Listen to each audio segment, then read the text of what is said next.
Hey guys. Hey guys. It's time for another Supergirl review, and this episode would have been episode 5, but they moved it to episode 4 because of the events in Paris. And so this will be Supergirl episode 4, Livewire, technically episode 5. If you haven't seen the episode yet and you want to avoid any spoilers, you're going to want to skip this video and come back later, because everything we say from this point forward is going to be a spoiler.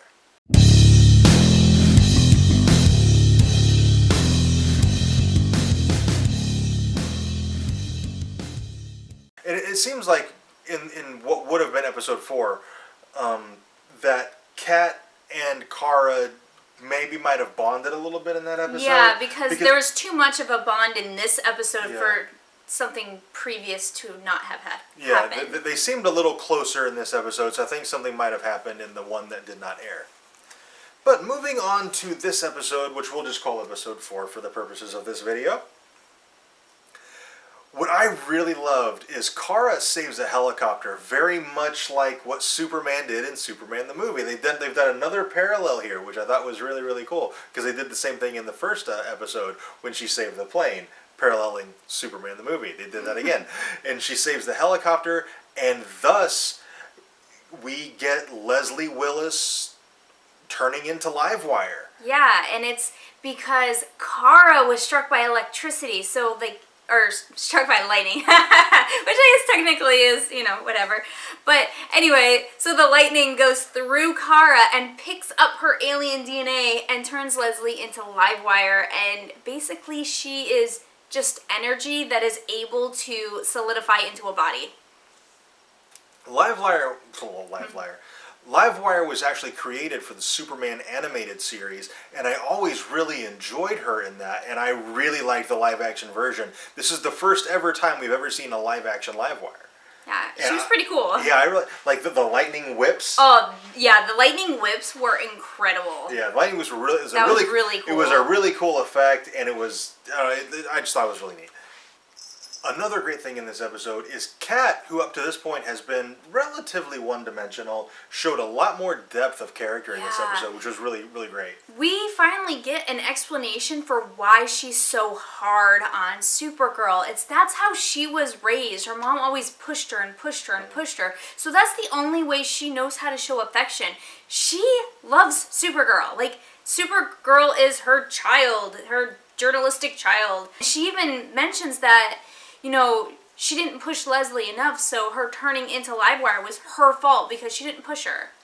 Other things in this episode, Henshaw shows up in a flashback with Supergirl's foster parents, and the dude hasn't aged a day. No. And I'm convinced that he is actually Martian Manhunter. Yeah, in the comics he's John Johns.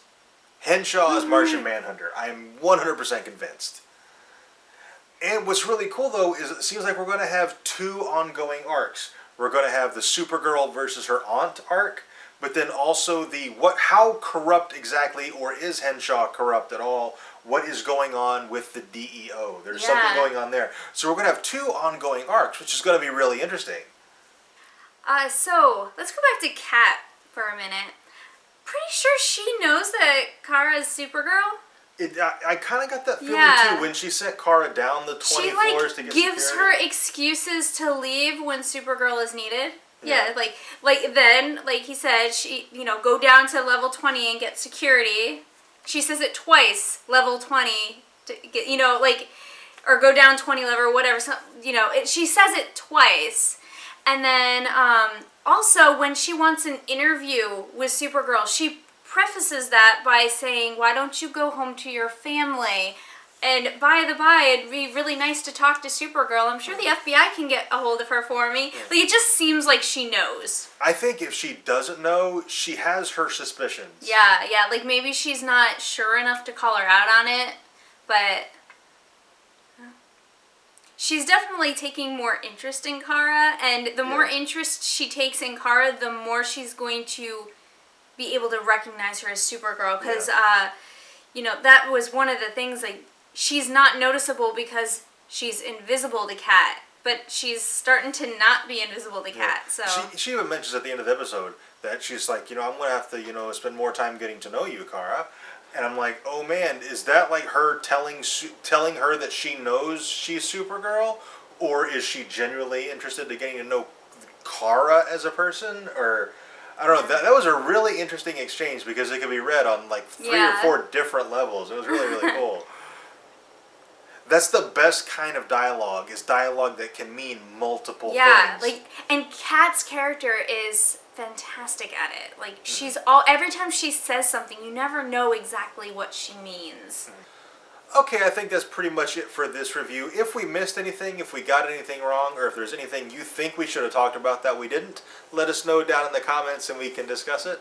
Also, if you enjoyed this review, and we certainly hope you did, be sure to let us know by clicking the like button and subscribe for more reviews. And thank you very much for watching, and we'll see you next time.